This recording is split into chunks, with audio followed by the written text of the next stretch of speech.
আসসালামু আলাইকুম। সবাইকে স্বাগতম জানাচ্ছি বিন্যাস ও সমাবেশের আরেকটি ক্লাসে। এবং আজকে আমাদের আলোচনার টপিক হচ্ছে প্যাসকেলের অভেদ। প্যাসকেলের অভেদ নিয়ে আমরা আলোচনা করব। খেয়াল করো, প্যাসকেলের অভেদ যেটা বলছে সেটা হচ্ছে আমরা এভাবে লিখতে পারবো NCR plus NCR minus 1 equal to N plus 1CR। এটা লেখা যাবে NCR, NC একটা কমাই দিলাম R মাইনাস 1 ইকুয়াল টু, এবার n এর মানটা একটা বেড়ে গেল n প্লাস 1 CR। তবে এখানে একটা কন্ডিশন আছে, এই r এর মানটা 1 বা 1 এর থেকে বড় হবে, n বা n এর থেকে কি হবে, ছোট হবে। এই হচ্ছে আমাদের কন্ডিশন। ঠিক আছে, তো এই হচ্ছে আমাদের প্যাসকেলের হবে। চলো এটা আসলে সঠিক না ভুল সেটা আমরা ফার্স্টে ম্যাথমেটিক্যালি দেখি, এরপর একটা এক্সাম্পলের সাহায্যে দেখবো। হ্যাঁ, তো চলো এটা ঠিক না ভুল আমরা একটু এটা প্রুফ করি। তাহলে বাম পক্ষে এটা আমাদেরকে প্রমাণ করতে হবে এটা। তাহলে এই হচ্ছে আমাদের বাম পক্ষ। এখন বলো এনসিআর এটার সূত্র কি? এটার সূত্র হচ্ছে n factorial divided by n minus r factorial into r factorial. ঠিক এটার মতো করে এটার সূত্র অ্যাপ্লাই করো। প্লাস উপরে হবে n ফ্যাক্টোরিয়াল, নিচে হবে এইটা মাইনাস এইটা ফ্যাক্টোরিয়াল, তাহলে n minus r plus 1, minus মাইনাসে প্লাস হয়ে গেল, এত ফ্যাক্টোরিয়াল ইনটু এইটার ফ্যাক্টোরিয়াল, তাহলে r মাইনাস 1 এর ফ্যাক্টোরিয়াল। ওকে, এটা আসলো। এখন খেয়াল করো, উপরে কি থাকছে n ফ্যাক্টোরিয়াল, নিচে কি থাকছে n মাইনাস r ফ্যাক্টোরিয়াল। আচ্ছা, r ফ্যাক্টোরিয়াল মানে কি? r ফ্যাক্টোরিয়াল মানে r ইনটু r মাইনাস 1 এর ফ্যাক্টোরিয়াল। এটা আমরা জানি সূত্র, যে আমরা সূত্র কি জানি বলো, n factorial equal two n into n minus 1 এর ফ্যাক্টোরিয়াল। একইভাবে r factorial equal two r into r minus 1 এর ফ্যাক্টোরিয়াল। ঠিক আছে, এবারে আসো এই পাশে কি আছে, n ফ্যাক্টোরিয়াল ডিভাইডেড বাই এই যে এইটা। তাহলে আমি যদি কি বলি n minus r plus 1 factorial এটা বলি, তাহলে আমরা যেটা করব, আমরা প্রথমে এটাকে মুক্তভাবে লিখবো যে n minus r plus 1 into, এবার এখান থেকে এক কমাবো তার ফ্যাক্টোরিয়াল, মানে r ইনটু r মাইনাস 1 এর ফ্যাক্টোরিয়াল। তাহলে এটা থেকে এক কমালে কত, 1 কমে যাবে, তাহলে কি হবে, জাস্ট n মাইনাস r এর ফ্যাক্টোরিয়াল। n মাইনাস r এর ফ্যাক্টোরিয়াল, তো সেই মানটা বসাই। তাহলে n minus r plus 1 into n minus r এর ফ্যাক্টোরিয়াল ইনটু কত থাকবে, r মাইনাস 1 এর ফ্যাক্টোরিয়াল। তাহলে এখন এখান থেকে দেখো, এই যে এখানেও n ফ্যাক্টোরিয়াল আছে, এখানেও n ফ্যাক্টোরিয়াল আছে, এখানেও n মাইনাস r ফ্যাক্টোরিয়াল আছে, এখানেও n মাইনাস r ফ্যাক্টোরিয়াল আছে, এখানেও r মাইনাস 1 ফ্যাক্টোরিয়াল আছে, এখানেও r মাইনাস 1 ফ্যাক্টোরিয়াল আছে। এই লাল মার্ক করা অংশটা কি কমন নিয়ে নেওয়া যায় না? তাহলে আমি যদি কমন নিয়ে নিই, তাহলে কি হবে, n factorial divided by n minus r এর ফ্যাক্টোরিয়াল ইনটু r মাইনাস 1 এর ফ্যাক্টোরিয়াল। কমন নিলে কি থাকবে দেখো, এখানে থাকবে 1 বাই r প্লাস এখানে কি থাকবে 1 ভাগ n মাইনাস r প্লাস 1। তাহলে জাস্ট এখন এটা একটু ক্যালকুলেশন করো, এই যে n factorial divided by n minus r factorial, r minus 1 এর ফ্যাক্টোরিয়াল, এখানে লসাগু কত, r into n minus r plus 1, উপরে কত হবে n মাইনাস r প্লাস 1, এখানে কত হবে প্লাস r। এই r r এরা কার, এরা কারণ এরা কেটে কেটে বাদ, তাহলে কি থাকবে খেয়াল করো, n factorial divided by n minus r factorial into r minus 1 factorial. এখানে কত থাকবে বলো, n plus 1 divided by r into n minus r plus 1। এবারে খেয়াল করো, আমরা এখন একসাথে লিখে ফেলি। তাহলে আমরা এখানে কিভাবে লিখতে পারবো খেয়াল করো, প্রথমে আমি এই n প্লাস 1 কে লিখলাম, n প্লাস 1 ইনটু কি থাকছে, n ফ্যাক্টোরিয়াল, এটা লেখা যাচ্ছে।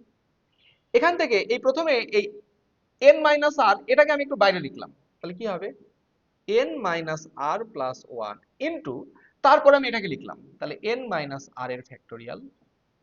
এরপরে এখানে থাকছে কি r ইনটু r মাইনাস 1 এর ফ্যাক্টোরিয়াল। ওকে, ব্যাস। এবারে জাস্ট দেখো একটু ঠান্ডা মাথায়, বলো এই সূত্রগুলো দিকে একটু তাকাও, সেই আলোকে এটার মান বলো। আমি যদি বলি n প্লাস 1 ফ্যাক্টোরিয়াল, এটাকে কিভাবে লেখা যায় না, n প্লাস 1 ইনটু এক কমে গিয়ে n ফ্যাক্টোরিয়াল। তো এই ডান পাশটাই তো এখানে আছে, তাহলে আমরা কি বাম পাশটা লিখতে পারবো না? তাহলে এইটুকুর মান কত লেখা যাবে বলো, n প্লাস 1 এর কি ফ্যাক্টোরিয়াল। নিচেও সেম ভাবে এইটা ইনটু এর থেকে এক কমের ফ্যাক্টোরিয়াল, এর থেকে এক কমের ফ্যাক্টোরিয়াল মানে কি এইটা ফ্যাক্টোরিয়াল লেখা যাবে, তাহলে n মাইনাস r প্লাস 1 এর কি ফ্যাক্টোরিয়াল। এখানেও same r into r minus 1 factorial, এই যে r into r minus 1 factorial মানে কি r ফ্যাক্টোরিয়াল। ওকে, তোমরা বলো, আমরা সূত্র কি জানি?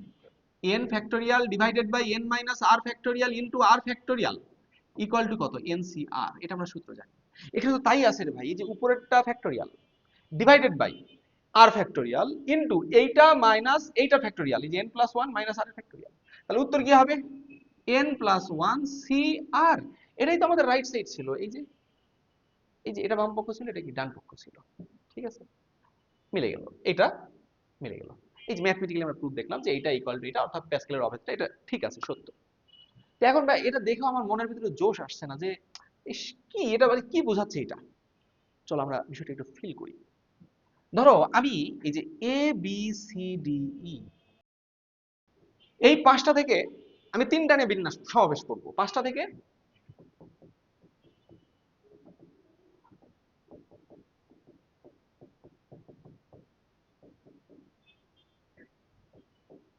খেয়াল করো কি বলছি, এই পাঁচটা থেকে আমি তিনটা নিয়ে সমাবেশ করব। পাঁচটা থেকে তিনটার সমাবেশ কত? 5c3। এটা হবে উত্তর, 5c3। এখন এই 5c3 এটা উত্তর, ঠিক আছে। এখন এই সমাবেশের ভেতরে কিছু সমাবেশে আমি ধরে নিচ্ছি এ আছে, কিছু সমাবেশে এ নাই, কারণ পাঁচটা থেকে তিনটা নিব। আমি তিনটা এভাবে নিতে পারি, এবিসি, এডিই, এসিই, এবিডি, বিভিন্ন ভাবে নিতে পারি। এগুলোতে প্রত্যেকটা দেখো এ আছে। আবার আমি এভাবেও নিতে পারি তিনটা, বিসিডি, সিডিই, বিডিই, এভাবে আমি বাছাই করতে পারি। সেই ক্ষেত্রে তো আবার এ থাকছে না। তার মানে কিছু সমাবেশে আমার এ আছে, কিছু সমাবেশে এ নাই, সবকিছু মিলাই আমার এইটা হচ্ছে সমাবেশ। তাহলে 5c3 ইকুয়াল টু কি দাঁড়াচ্ছে? এ আছে এমন সমাবেশ যোগ এ নাই এমন সমাবেশ। এ নাই এমন সমাবেশ। তাহলে এ আছে এমন সমাবেশ, এ নাই এমন সমাবেশ। এখন এ আছে এরকম সমাবেশ কি হবে দেখো, এ আছে, তার মানে আমি যে বাছাইটা করব, তিনটা বাছাই করব। দেখো আমি কয়টা বাছাই করব? তিনটা বাছাই করব। এই তিনটা বাছাইয়ের ভিতরে অলরেডি আমার এ ইনক্লুডেড আছে। মোট কয়টা ছিল? পাঁচটা ছিল, এ অলরেডি ইনক্লুডেড। তাহলে এ তো আমার আগে থেকেই বাদ। তাহলে বাকি এ বাদে আর কয়টা থাকে? চারটা। এ অলরেডি বাছাইয়ের ভিতরে আছে, তাহলে এ বাদে বাকি চারটা থেকে আমার আর মাত্র দুইটা বাছাই করতে হবে। দুইটা বাছাই করলেই কি সমাবেশটা হয়ে যাবে, কারণ এ তো আগে থেকে বাছাই করাই আছে। তাহলে এ বাদে বাকি চারটা থেকে বাছাই করব কয়টা? দুইটা। তাহলে এ আছে এমন সমাবেশ হচ্ছে 4c2 প্লাস এ নাই এমন সমাবেশ কি হবে? এ নাই, মানে সমাবেশের ভেতরে এ রাখাই যাবে না। তাহলে এ কি আগে থেকে আমার হিসাব থেকে বাদ, এ কে রাখবোই না। তাহলে বাকি চারটা থেকে তিনটা বাছাই করব। বাকি চারটা থেকে তিনটা বাছাই করব, কি হবে বলো? 4c3।